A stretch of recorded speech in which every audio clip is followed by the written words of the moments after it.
Yes, kongeye kuba ikaze hano ngaha kuri Inkuru Nziza 250, sheni yacu, sheni yanyu, umurongo duhuriramo maze tugasangira ijambo mu biganiro binyuranye kandi byiza. Twagarutse rero mu kiganiro cyacu, ikiganiro cyiza ingingo y'umunsi, ikiganiro duhuriramo tugasangira ijambo, twigira hamwe amasomo atandukanye y'ubuzima binyuze mu nyandiko zitandukanye. Imyaka yo mu buto ishobora kuba yazanira umuntu ibyiza cyangwa se ibibi byinshi. Imyaka yo hagati ya 20 ndetse na 30 ni imyaka ibiramo impinduka nyinshi zigira uruhare runini mu guha ishusho ubuzima bwacu. Iyi niyo mpamvu muri iyi myaka ari igihe cyo kwitwararika cyane, nubwo akenshi tutabimenya nyuma tukazicuza.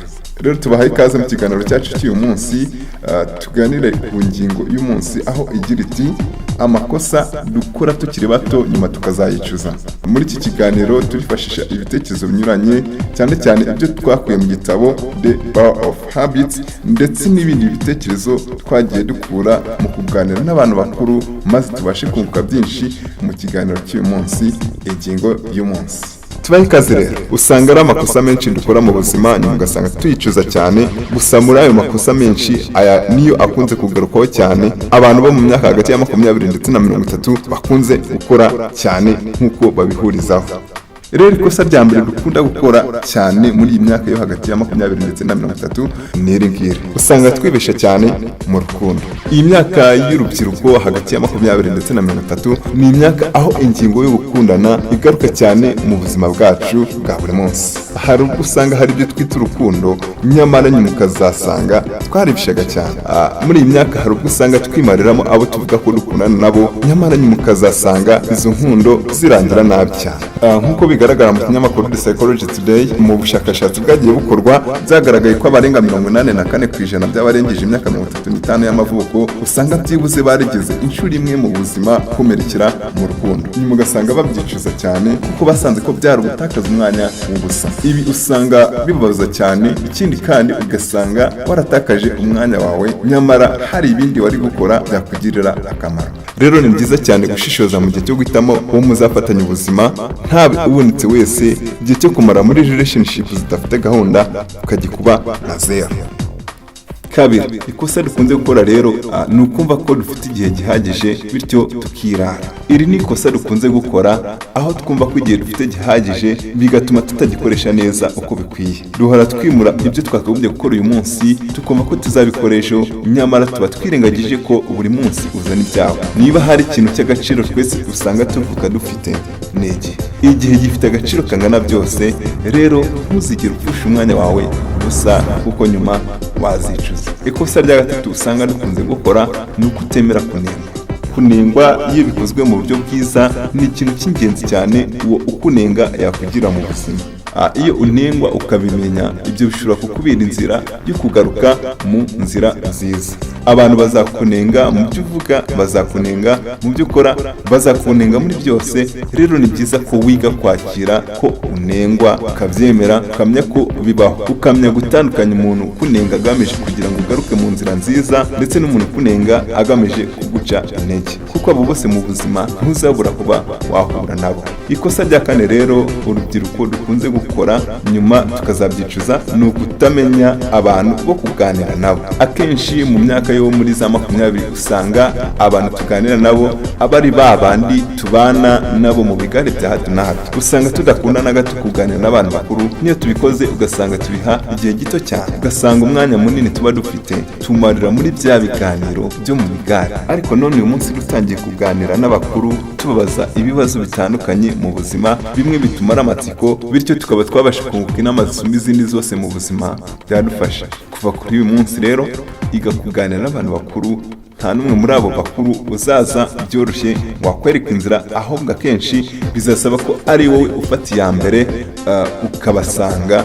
Nubikora uko uciye bugufi, niko nabo bashobora kuzaza bakakubwira amakosa bakoze bakiri bato, none ubu bakaba bayicuza, banakubwira n'icyo bakora mu gihe haba habonetse nk'igitangaza cyo gusubiza ibihe inyuma ngo basubire kungana nk'uko ungana.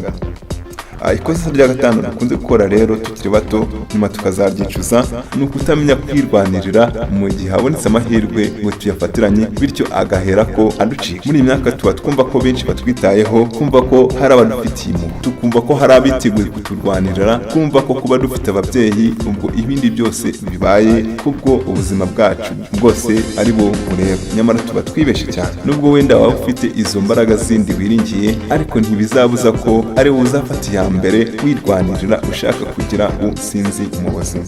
Duhora twumva ko rero ibintu byose biza byoroshye, ko nta mpamvu yo kwipanika mu buzima ngo tuvunike, nyamara akenshi ibintu bigirira akamaro ubuzima bwacu ntibiza byoroshye. Ikosa rya gatandatu rero dukunze gukora nyuma tukazicuza ni ukutagira intego z'ubuzima bwacu. Kenshi usanga hafi ya twese dufite inzozi, indoto z'ubuzima, aho usanga tuvuga duti ndumashaka kuba umuririmbyi ukomeye, ndumashaka kuba umukinnyi ukomeye muri sinema, nzaba umunjeniyeri ukomeye, nzaba dogiteri, ndetse na bya bindi byinshi wumva ushobora kuba wababyo. Nyamara ugasanga inzira ituganisha kuri ibyo twifuza kuba byo mu hazaza nta nubwo turatangira urugendo rwerekeza aho ngaho. Tuba tunazi icyo dusaba kugira ngo tuzabashe kugera aho ngaho, ahubwo ugasanga duhora kwimurira ibyo twakagombye kuri uyu munsi umunsi ukurikira, tukumva ko ubwo tuzabikoreshaho. Ibyo rero akenshi usanga birangira gutyo, ibyari inzozi bikaguma kuba inzozi nyine z'ibitotsi bidashira.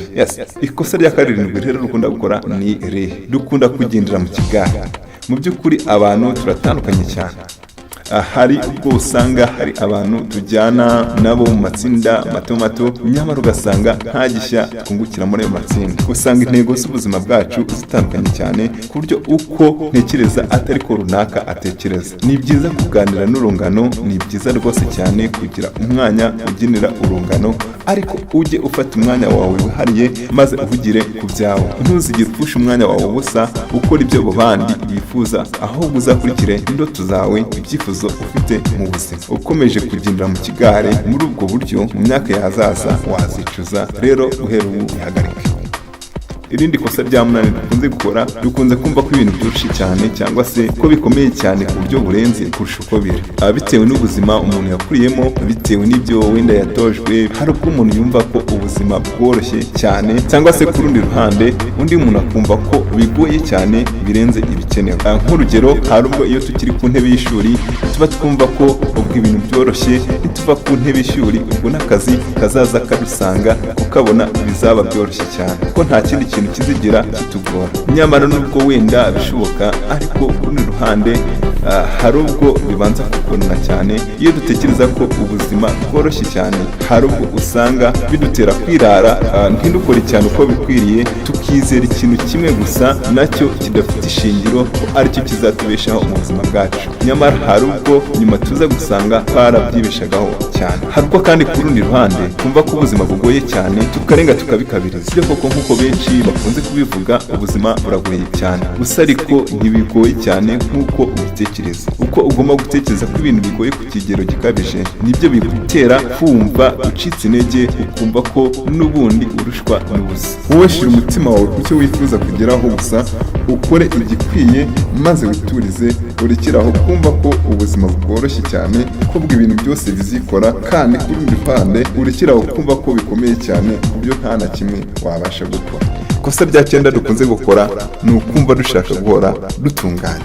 Mu buzima gukosa ni ibintu bisanzwe cyane. Mu gihe cyose hazaba hari icyo wagerageje, ni kenshi tuzakora ibintu ariko ntibigende neza uko twari tubyiteze. Ikosa rero dukunze gukora ni ukumva ko tugomba gukora ibintu neza dutunganya, turi perfect, tukumva ko nituramuka dukoze ibintu mu buryo butari bwo, ubuzima bwacu buzaba bugeze ku iherezo. Ni kenshi tuzakora ibintu bikanga, tuzahuma muri business, tuzagira amanota make mu ishuri, ni kenshi tugira amahitamo nyuma tukazasanga twarahisemo nabi. Gusa ariko ibyo ntibiba bivuze ko ubwo byose birangiye, nta yandi mahirwe tuzigira tugira mu buzima. Nyamara kongera tukagerageza, hari ubwo bigiraho bikagenda neza uko tubyifuza. Niba byanze ku nshuro ya mbere, ku nshuro ya kabiri, ku nshuro ya gatatu, ntukumve ko ubwo birangiye, ongera ugerageze. Nasoza ingingo nkubwira nti gutsindwa kurusha ukundi mu buzima ni ukunanirwa kongera kugerageza.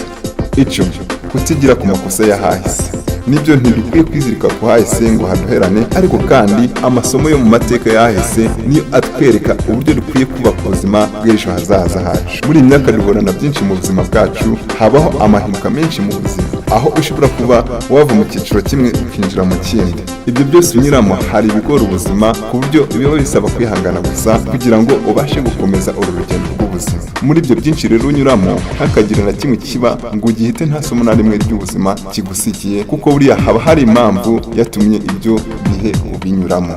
Ikosa rya 11 dukunze gukora, dukunze gutekereza ko ahari ubuzima bufite formule bunyuramo kuri buri wese. Nyamara mu kuri kwa nyako nta nzira ihamye y'ubuzima uko runaka abayeho biba bitandukanye cyane nuko uriya wundi abayeho. Aho dukunze kuvuga duti buriya kubera ko runaka yanyuze muri iriya nzira maze ikagenda neza, ubwo nanjye nimbikurikiza nanjye niko bizagenda neza. Nyamara tuba twibeshe cyane. The person is unique. Umuntu buriya arihariye cyane ku giti cye, nubwo wenda yaba ari impanga yawe, nta na rimwe muzigira muhuza inzira y'ubuzima bwanyu. Rero guhera uyu munsi tangira gukurikira icyo umutima wawe ushaka, apana ibiri mu nzira z'ubuzima bwawe. Yes, nibyo byo twari twabateguriye mu kiganiro cy'uyu munsi. Twizera ko hari amasomo y'ubuzima menshi twigiye muri kino kiganiro. Binyuze rero mu bitekerezo mugenda muduha, tubasha guhitamo ingingo twazaganiraho mu kiganiro cy'ubutaha. Rero twagusabaga ko niba hari igitekerezo ufite, inyunganizi icyo ari cyo cyose wumva ko watubwira cyiza, ntugende utacyanditse muri comment section. Ni ikiganiro ingingo y'umunsi, ikiganiro mutegurirwa kandi mukakigezwaho nanjye Francis Nkurunziza. Byari byo na kagaruka.